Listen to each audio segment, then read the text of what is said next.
প্রিয় ভাইরা, কোরআন পড়ব তো ইনশাআল্লাহ। আল্লাহ আমাদেরকে নিয়মিত কোরআন পড়ার তৌফিক দান করেন।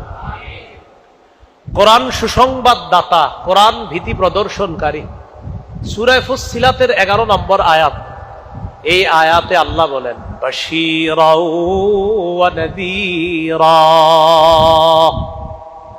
কোরআন বাশীরা, জান্নাতের সুসংবাদ দান করে।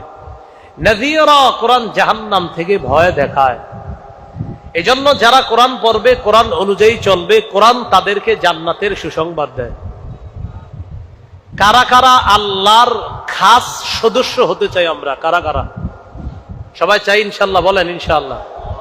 বলেন আমরা। বলেন আমরা আল্লাহর পরিবারভুক্ত হতে চাই। তাহলে আপনাদের মাথায় প্রশ্ন আসছে, আল্লাহর কি আবার পরিবার আছে কিনা? হ্যাঁ, قال رسول الله صلى الله عليه وسلم إن لله أهلين من الناس। নবীজি বলেন, মানুষের মধ্যে কিছু মানুষ আছে যারা আল্লাহর পরিবার। সুবহানাল্লাহ। মানুষের মধ্যে কিছু মানুষ আছে যারা আল্লাহর পরিবার। সাহাবীরা বললেন, মানহুম ইয়া রাসূলুল্লাহ, তারা আবার কারা?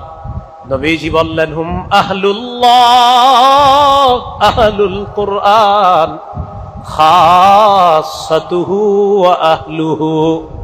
নবীজি বললেন, যারা কোরআন পড়ে তারা আল্লাহর বিশেষ পরিবারভুক্ত হয়ে যায়।